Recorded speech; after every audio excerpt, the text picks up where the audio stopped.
A'udzu billahi minasyaitonir rajim. Assalamualaikum warahmatullahi wabarakatuh. Terima kasih Anda telah hadir di channel YouTube kami, saluran informasi yang mengkisahkan kisah-kisah Islami serta kisah ulama dan kekasih Allah. Kami telah mengumpulkan kisah-kisah dari orang-orang yang soleh. Seperti apa kisahnya? Sebelum mulai kisah ini, mari kita bersama-sama menuliskan sholawat Nabi Muhammad SAW. Semoga sholawat ini menjadi saksi di akhirat kelak dan mendapatkan syafaat untuk kita semua. Yang baru gabung silahkan subscribe, like, komen, dan share di channel ini. Saya doakan yang menyimak video ini dilancarkan segala urusannya, disehatkan badannya dan dipanjangkan umurnya sehingga mendapatkan kebahagiaan dunia sampai akhirat. Amin, amin ya rabbal alamin. Rahasia bisnis Rasulullah. Di balik segala kesuksesan terdapat formula rahasia yang menjadi pendukungnya. Begitu juga dengan halnya dengan kesuksesan Rasulullah Shallallahu Alaihi Wasallam dalam berdagang. Sebagai seorang pembisnis, sepak terjang beliau menjalankan usahanya sejak masih belia, yaitu berumur 25 tahun. Cukup mengesankan banyak pihak, apalagi kalau dilihat di zaman sekarang ini, anak berusia 25 tahun baru mulai memasuki lapangan kerja. Belum berpikir untuk berbisnis, Rasulullah membuktikan bahwa usia muda bukan menjadi halangan untuk bisa sukses berbisnis dan mandiri secara finansial. Beberapa prestasi yang telah dicapai oleh Rasulullah dalam bidang bisnis, yaitu berani menghidupi kehidupannya sendiri sebagai wirausaha pedagang usia yang masih belia. Di usia kanak-kanak, beliau pernah ikut serta bersama pamannya berdagang di Syria. Ketika belum mempunyai modal untuk berbisnis, Rasulullah menjadi manajer perdagangan para investor, Sohibul Mal, dengan sistem bagi hasil, seperti ketika beliau diangkat sebagai manajer dan pemimpin ekspedisi ke pusat perdagangan Habsah di Yaman oleh seorang investor besar mereka, yaitu Khadijah. Bekerja sama dengan Rasulullah, Khadijah mendapatkan keuntungan besar dari hasil perdagangannya. Berpengalaman 4 kali memimpin ekspedisi perdagangan untuk Khadijah ke Bahrain, Syria, Joras di sebelah timur semenanjung Arab. Selain dengan Khadijah, Rasul juga sudah berpengalaman mengikuti ekspedisi lain, sehingga sudah 6 kali beliau melakukan ekspedisi dagang besar.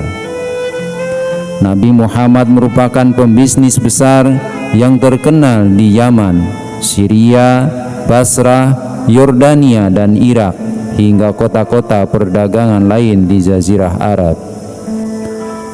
Rasulullah berpengalaman lebih dari 20 tahun di bidang perdagangan. Pencapaian yang sudah diperoleh Rasulullah tentunya berkat strategi bisnis yang baik. Selain bekerja keras, beliau juga bekerja cerdas, dan yang paling penting, beliau selalu menyertakan Allah dalam berusaha. Yang pertama, kita harus yakin kerja adalah ibadah. Berusaha dan bekerja merupakan kegiatan yang selalu mendapatkan perhatian dari ajaran Islam. Bahkan selalu ditekan dalam Islam sebagai agama syamil, bahwa tidak lengkap keislaman seseorang tanpa adanya pekerjaan. Adapun yang dimaksud pekerjaan ini yaitu usaha yang menghasilkan keuntungan finansial agar bisa mencukupi kebutuhan diri sendiri beserta keluarga. Allah Subhanahu wa Ta'ala telah menjelaskan kewajiban bekerja dalam surah Al-Jumu'ah ayat 10. A'udzu billahi minasyaitonir rajim. fa idza qudiyatis sholatu fantashiru fil ard wabtaghu min fadlillahi wadhkurullaha katsiran la'allakum tuflihun. Apabila telah ditunaikan sholat, maka bertebarlah kamu di muka bumi dan carilah karunia Allah, dan ingatlah Allah sebanyak-banyaknya supaya kamu beruntung. Quran Surat Al-Jumu'ah ayat 10.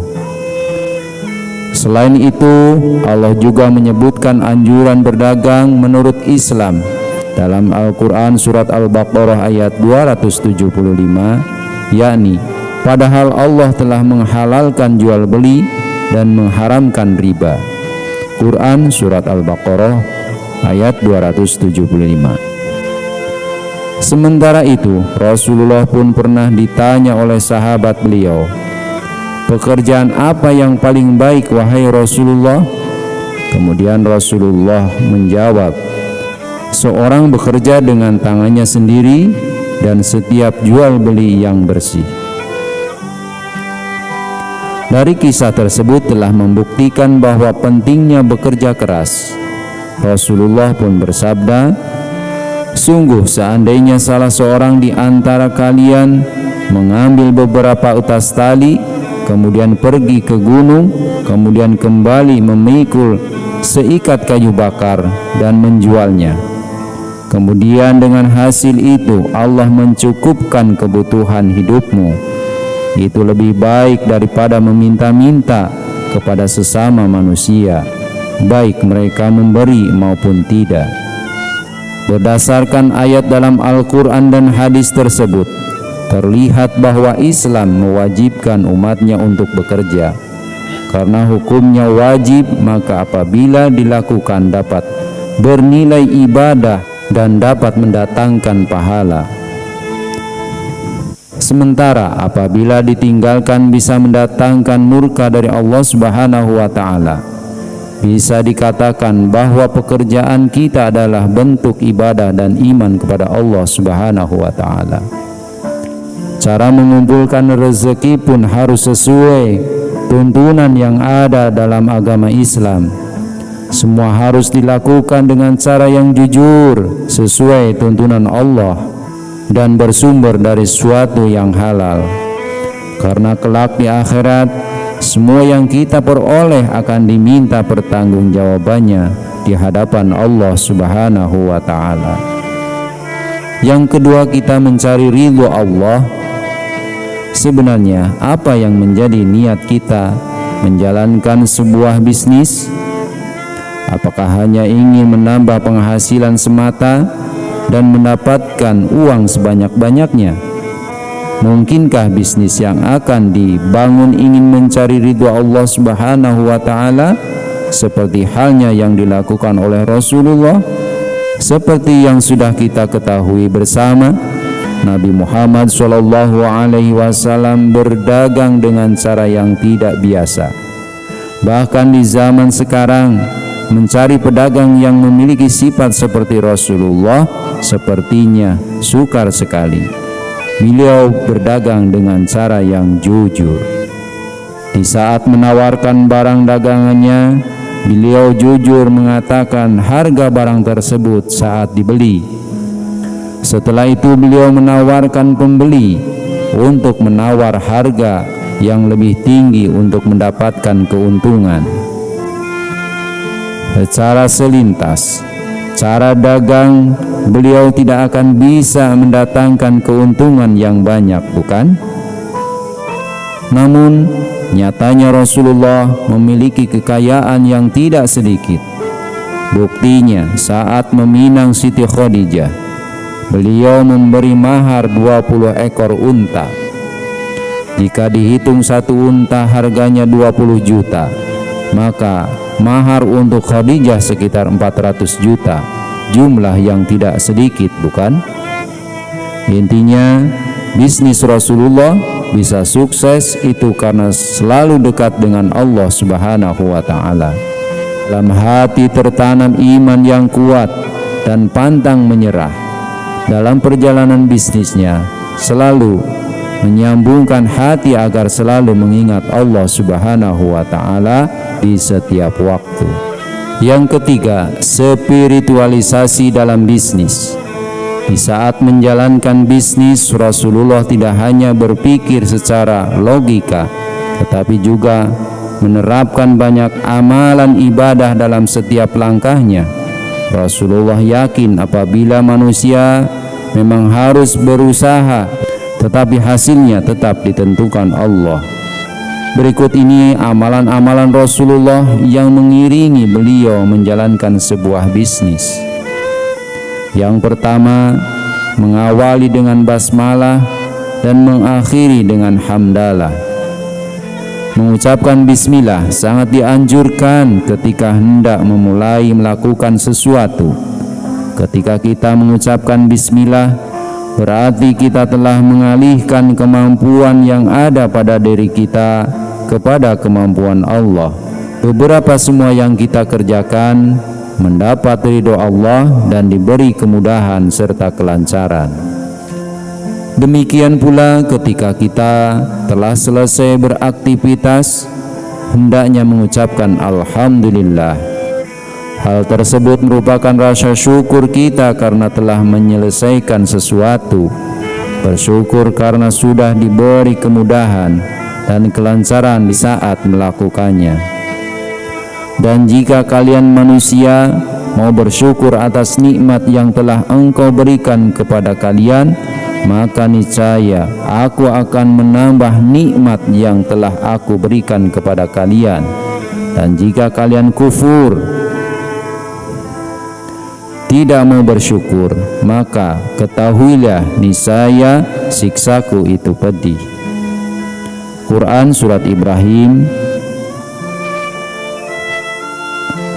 ayat 7. Mengucapkan Alhamdulillah juga mempunyai banyak manfaat, yaitu mendapatkan pahala, diampuni dosa, bertambah rezekinya, membuat hati lebih tenang, meningkatkan kesejahteraan, dan bisa terhindar dari stres.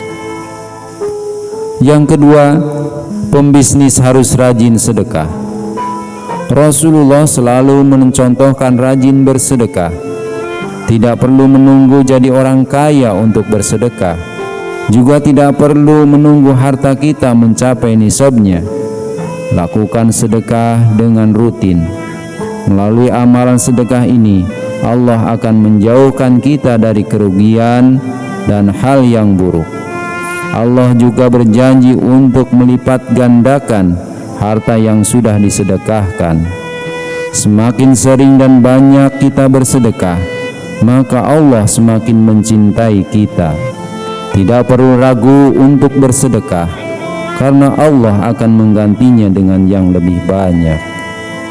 Yang ketiga, dalam berbisnis harus selalu tersenyum dengan ikhlas.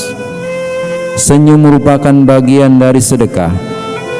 Rasulullah merupakan sosok yang tidak pernah lepas dari senyuman ketika berpapasan dengan orang lain. Senyum beliau adalah senyum yang ikhlas.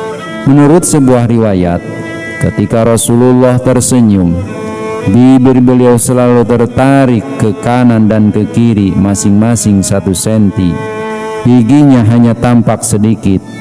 Badan dan wajah beliau selalu ikut menghadap ke arah orang yang diberi senyuman. Ketika kita memberikan senyuman kepada orang lain, maka orang tersebut dengan otomatis juga akan ikut memberikan senyuman kepada kita. Dalam berbisnis, kita harus menyegerakan sholat dan menyediakan tempat ibadah bagi karyawan. Ketika masuk waktu sholat, Rasulullah segera menghentikan aktivitas bisnisnya. Sholat merupakan bentuk ketaatan dari manusia kepada Allah Sang Maha Pencipta. Dengan begitu, berdagang dan menjalankan bisnis tidak boleh menghalangi hubungan ketaatan Allah. Justru dengan amalan sholat akan mendekatkan kita kepada Allah Subhanahu wa Ta'ala. Satu hal lagi yang bisa kita contoh dari Rasulullah, yaitu menyediakan waktu dan tempat untuk sholat karyawan.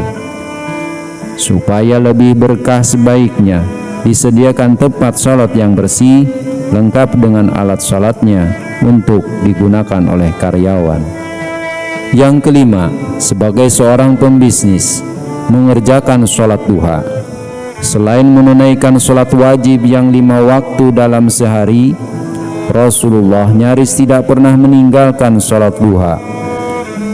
Setelah habis waktu sholat subuh, sholat duha 2 rakaat akan menjaga kondisi kesehatan fisik dan pikiran kita pada sholat duha yang kedua, dan dilanjutkan merupakan amalan pembuka rezeki bagi siapa saja yang melakukannya. Semakin banyak seseorang melakukan salat duha pada pagi hari, maka semakin besar pula pintu rezeki terbuka baginya. Pada sebuah hadis, Aisyah mengatakan bahwa Rasulullah biasanya melakukan salat duha sebanyak 4 rakaat dan menambah seperti yang dikehendaki Allah. Hadis riwayat Muslim. Keterangan selanjutnya mengatakan bahwa Rasulullah melaksanakan sholat duha setelah 4 rakaat karena menjadi kehendak Allah. Namun Rasul pun sesekali tidak melaksanakan sholat duha dengan alasan khawatir jika Allah mewajibkan kepada umatnya.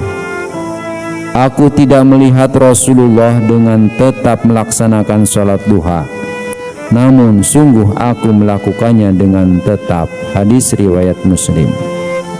Dalam hadis lainnya, Aisyah, istri Rasulullah, mengatakan, Rasulullah masuk ke rumahku, kemudian beliau sholat duha sebanyak 8 rakaat. Hadis riwayat Ibnu Hibban. Hadis-hadis tersebut mengatakan bahwa istri Rasulullah seringkali menyaksikan beliau salat sunnah duha di dalam rumahnya. Yang keenam, sebagai pembisnis, menunaikan sholat tahajud. Rasulullah juga rajin melaksanakan sholat malam atau bisa disebut salat tahajud. Salat malam ini sebaiknya dilakukan pada sepertiga malam, yaitu antara pukul 23 sampai 03, dan diakhiri dengan salat witir. Sebagai seorang pembisnis, harus pandai bersyukur dan tawakal. Tawakal adalah pekerjaan hati manusia dan puncak tertinggi keimanan. Apabila seorang muslim telah bertawakal, berserah diri kepada Allah Subhanahu wa taala, maka mulialah sifatnya. Pada hadis riwayat At-Tirmidzi mengatakan bahwa pada zaman Rasulullah ada seorang laki-laki ingin meninggalkan untanya di depan masjid tanpa diikat dengan alasan ia bertawakal kepada Allah Subhanahu wa taala. Saat itu Rasulullah mengatakan, ikatlah untamu terlebih dahulu, kemudian bertawakal. Berdasarkan cerita tersebut, Nabi mengajarkan kepada kita agar bekerja dan berupaya terlebih dahulu sebelum pasrah kepada Allah Subhanahu wa taala. Konsep tentang tawakal sesungguhnya yaitu tawakal harus diawali atau ada sebuah usaha. Selain bertawakal, Rasulullah juga mengajarkan kita untuk pandai bersyukur.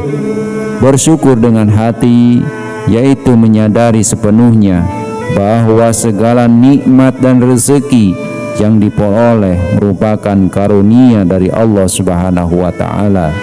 Dengan begitu akan timbul sikap menerima karunia yang diberikan oleh Allah dengan penuh rasa ikhlas, tanpa kecewa, keberatan, meskipun nikmatnya hanya sedikit.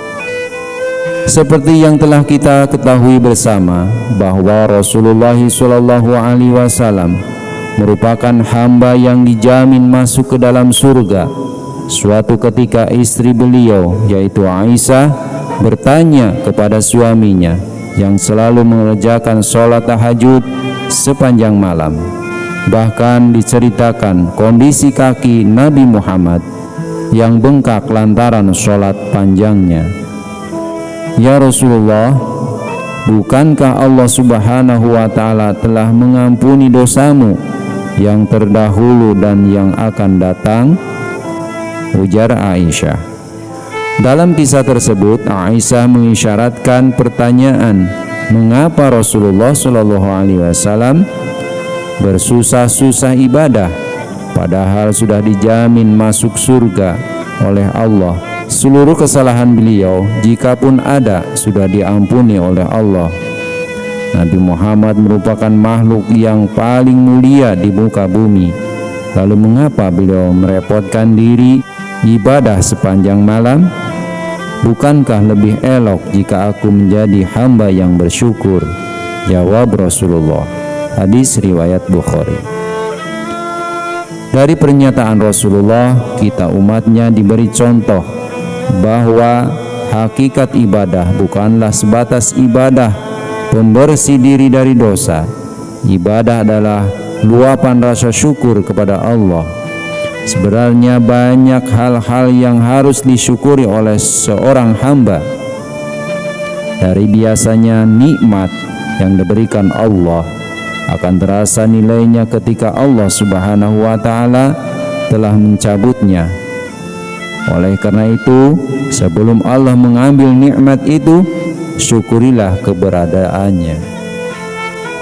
Sesungguhnya jika kamu bersyukur, pasti kami akan menambah nikmat kepadamu.